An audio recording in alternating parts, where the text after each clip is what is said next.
여러분 안녕하세요. 풍성한 삶의 유영태 유혜연입니다. 반갑습니다. 오늘 저희가 여러분과 나누고자 하는 내용은 부부의 성관계가 멀어지는 6번의 위기, 그거에 대해서 말씀을 나누기를 원합니다. 사실 부부가 정말 아름다운 부부 관계를 가져야 되는데 거기는 위기가 자꾸 들어와요. 부부가 살면서 위기가 여러 번 오는데 그러한 과정은 무엇이며 또 원인과 이유가 무엇인가를 좀 같이 나눠보도록 하겠습니다. 네, 이 6번의 위기는 한순간에 오는 어떤 그런 사사고 같은 위기가 아니고 어떠한 인생의 경험들을 얘기합니다. 그리고 이 위기는 사실은 거의 모든 결혼한 부부라면 다 거쳐가는 과정이라고 볼 수도 있습니다. 네. 그래서 첫 번째는 언제 오냐 하면은 결혼식을 딱 마치고 신혼여행 갔다 와서 신혼생활을 시작하면서 첫 번째 위기가 옵니다. 그렇군요. 네, 그런데 여기에는 사실 조금 나눠봐야 될 게 뭐냐면 어떤 연인들은 결혼하기 전에 성관계가 벌써 시작했던 연인들이 있어요. 그래서 이제 결혼을 하는 경우가 있는데 이런 경우의 위기는 어떤 위기이냐면 결혼 전에 했던 성관계와 결혼 후에 했던 성관계가 판이하게 다르다는 거죠.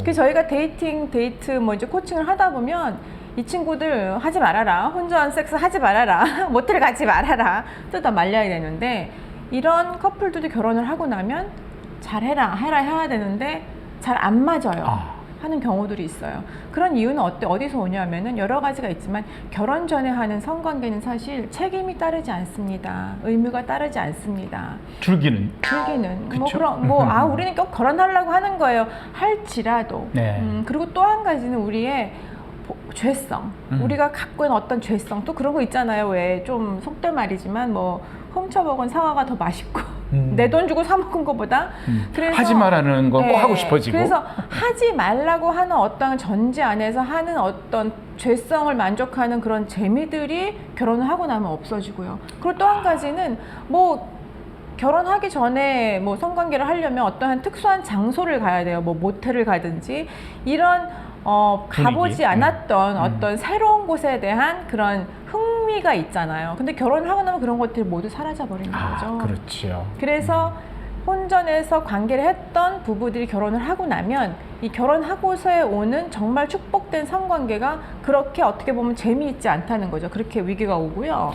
또 혼전 관계가 없었던, 결혼하기 전에 성관계가 없었던 그런 부부들에게도 사실은 이 부부의 성관계라는 게 그게 뭐 자연스러운 것 같지만 쉽지가 않잖아요. 그것 때문에 혼전 관계 없이 결혼 전에 성관계에 대한 기대치와 결혼한 후에 실질적인 현실 속에서 겪어지는 이 성관계가, 부부의 관계가 상당히 차이가 난다는 것이죠. 그래서 이 현실적인 차이 때문에 힘들어들 합니다.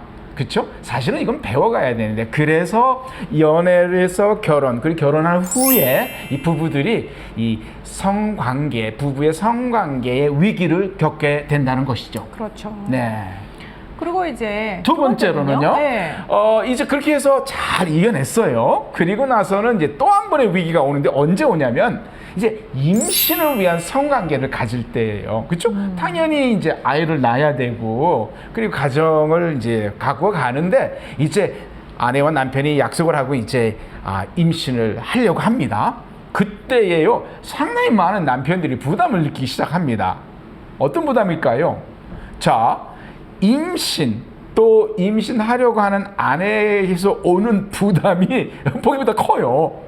그 전까지는 아이를 갖기 위해서 부부관계를 갖지 않았습니다. 근데 이제는 이러한 그 의무적인 책임적인 부분이 오면서 이 부부관계가 갑자기 무거워지기 시작해요. 뭐 이 아내가 시간에 맞춰서 뭘 요구하고 이런 것들이 갑자기 남편에겐 짐이 될 수가 있고 부담이 되는 것이죠. 근데 심적인 부담이 되니까 당연히 몸에도 그런 반응이 오고, 또 그거와 함께 뭐 이렇게 경험하는 경우, 이렇게 말하는 남편들도 있어요.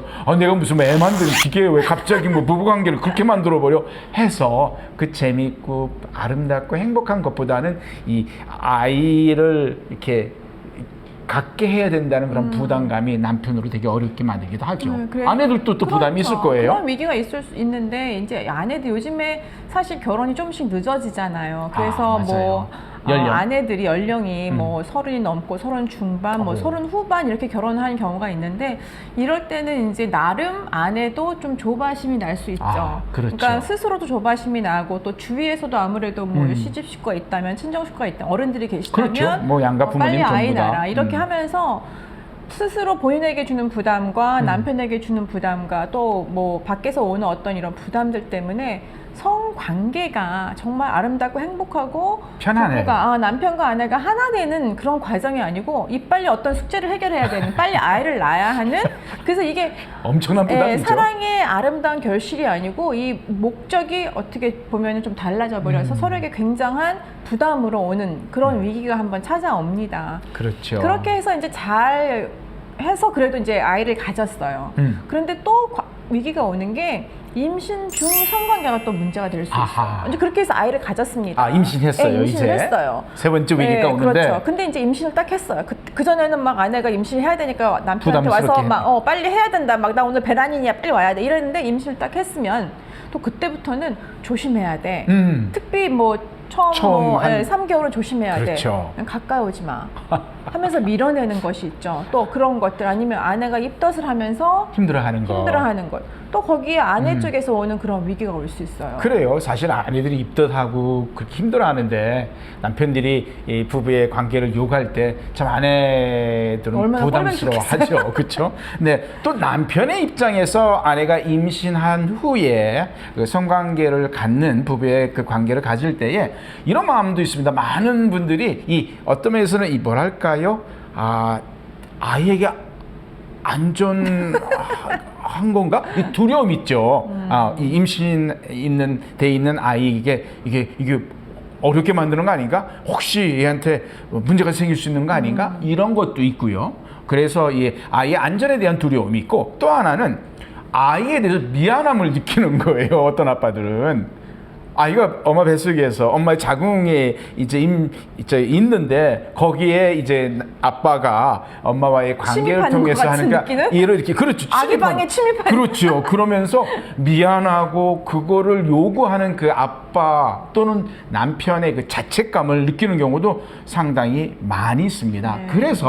그래서 사실은 아내와 남편 부부가 이러한 사실 첫 번째 아이를 가질 때 특별한 경험도 없고요. 또 물론 이제 주변에 많은 얘기를 듣긴 하지만 사실 듣는 거하고 사실 실질적인 삶 속에서 이게 적용되는 거 많이 다르잖아요. 그래서 더 많은 방법과 지혜가 필요한데 잘 모르다 보니까 힘들고 어려우면서 관계에 어려움을 겪게 되겠죠. 예, 그래서 이제 관계 어려움을 겪다가 사실은 이제 9개월, 40주가 지나서 아이를 낳았어요. 네. 근데 우리 다 알잖아요. 아이 낳고 나서는 어떻게 해야 돼요?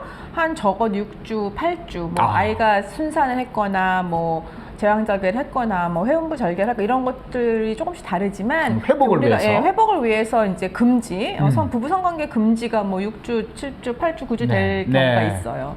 근데 이제 그게 풀리잖아요. 그렇죠. 그게 풀리는데 풀린다고 할지라도 그것이 이제 처음 아이를 낳고 첫 부부 관계가 자연스럽게 진행되지 않는 케이스를 굉장히 많이 봤거든요. 그렇군요. 왜냐면 엄마는 일단 아무리 뭐 6주가 되고 8주가 돼서 내 몸은 어느 정도 회복이 됐다 할지라도 그때 계속 수유를 하죠.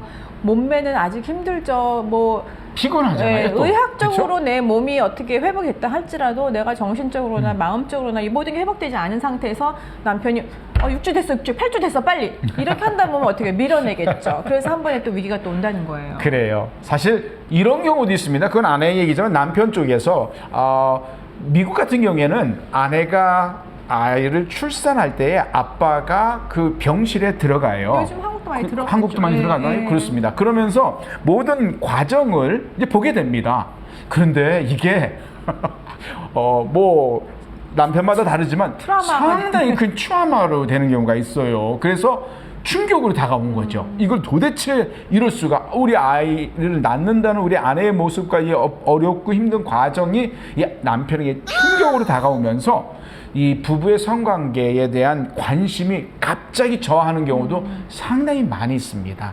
그렇죠. 얼마나 충격이겠어요. 뭐 자세히 말씀 안 드려도 우리가 다 성인이기 때문에 충분히 상상할 수 있고 또 아는 만큼 또 보는데, 그래서 이것 때문에 출산 후에 자연스럽게 부부의 성관계가 회복돼야 되는데 그냥 확 꺾이는 경우도, 그래서 남편이 뒤로 빠지는, 네, 그런 경우가 멀어지는 있죠. 경우가 예. 상당히 있다는 것이다. 그래서 이런 이제 위기가 왔지만 그래도 또 어떻게 잘 지나서 한 두세 달 지나면서 자연스럽게 또 부부가 다시 성관계가 이겨냈거든요. 다시 회복이 됐어요. 네, 위기를. 그런데 됐다 할지라도 또 한 번의 위기가 언제 오냐면은 이제 양육이 육아가 시작되면서 엄마들이 대부분 아이를 이제 수유하고 뭐 이럴 때는 같이 침대에 재우면서 분리수변하는 어떤 그 시간까지 그게 뭐 몇 개월이 될 수도 있고 어느 경우에는 몇 년이 되지도 하는데 예, 그렇죠. 기대도 있어요. 그러다 보면 자연스럽게 이제 아빠가 뭐 바닥에서 자든지 뭐 옆방에 가서 자든지 뭐 리빙룸에 가서 자든지 이러면서 부부관계에 어떤 그런 위기가 오는 거죠. 왜냐하면 아내에게는 그 순간에 남편을 사랑하지 않는 게 아니고 일단 내 눈앞에 있는 아이 양육이 우선순위로 다가오기 때문에. 그렇죠. 엄마니까. 그렇죠. 그래서 그때 한번 또 위기가 찾아옵니다. 예, 그거와 함께 남편에게도 또 변화가 오는 거죠. 좀 일단 첫 번째로 생각의 변화가 옵니다. 이제는 아이를 그렇게 잘 양육하고 있는, 영유아의 아이를 양육하고 있는 엄마, 즉 아내를 보면서 피곤하고 힘들어하는데 남편도 솔직히 생각이 있지 않겠습니까? 그래서 그걸 요구할 때에 참 부담을 느끼고 어려워해요. 상황을 너무 잘 알기 때문에. 그리고 그쯤 되면 또 남편은 직장과 본인이 해야 될 일, 그러한 일에 또 아이가 낳기 때문에 가정의 재정적인 안정을 위한 심적인 부담, 즉 가장의 책임에 대해서 짊어지면서 상당히 많은 그 몸의 어려움을 겪기도 하고 마음의 부담을 느끼면서 이 부부 관계에, 성적인 관계에 조금 더 거리를 둘 수 있는 그러한 위기도 올 수 있다는 것을 기억할 필요가 있습니다. 지금까지 5가지의 얘기를 했고요. 네. 그다음에 마지막으로 그렇게 해서 이제 아이들이 쭉 자라면서 이제 부부가 이제 좀 잘 넘어갔어요. 근데 언제 또 한 번의 위기가 오냐면은 이제 아이들이 하나, 둘 대학을 가고 집을 떠나면서 중년의 위기가 오기 시작을 합니다. 중년의 위기가 오죠. 뭐 중년이라는 것은 뭐 사람마다 조금 나이의 차이가 있긴 하지만 이제 그때는 성적인 기능에 저하도 오고요. 또 몸의 변화도 오고요. 여러 가지의 부분에 변화가 오기 시작하죠. 그렇죠. 그쵸? 이때는 당연히 뭐 임신을 해야 돼서 성관계도 부담, 아니고, 그렇죠. 또 없는데도. 임신이 될까봐 걱정도 아니고, 뭐 아이가 관계를 할 때면 훅 들어올까봐 그런 불안도 없고, 그런데도 경제도 안정됐고 했는데도 그렇죠. 이때는 이제 신체적인 변화가 있기 때문에, 그래서 특별히 이제 50이 되고 뭐 특히 아내들이 50 되고 50 중반이 되면 이제 갱년기를 겪으면서 갱년기? 정말 신체적으로 남편들도 겪긴 하지만 신체적으로 오는 굉장히 많은 변화들이 있습니다. 네. 몸도 달라지고 뭐 이제 월경이 끝나서 완경이 된 우리 아내들은 대부분 질 건조한 어떤 그런 진짜 신체적으로 남편이 싫고 미워서가 아니고 네. 그래서 관계를 할 수 없는 어떤 그런 부분까지 오죠. 어려움을 그리고 겪게 당연히 되는 또 거예요. 남편들은 뭐 기능의 저하가 오죠. 예. 그래서 발기에 문제 오는 경우도 사실 있는데 그렇죠. 이런 것들이 잘 소통이 안 됐을 때 우리가 이제는 아이들 다 떠나고 이렇게 조용한 집에서 우리가 편안하게, 정말 행복하게. 알콜딱하게 살고 어떻게 보면 제2의 신혼기를 맞을 것 같다는 어떤 기대가 있었는데 사실상 현실에는 아내는 아내대로 그런 어려움이 있고 남편대로 어려움이 있어서 이런 6번째의 위기가 옵니다. 그래요. 여러분이 여러 하나의 위기를 부부 관계, 성관계 위기를 겪으면서 우리는 우리의 부부 그 여정을 살아가고 있는 게 우리 모두입니다. 그래서 첫 번째 이렇게 정리를 마무리를 하겠습니다.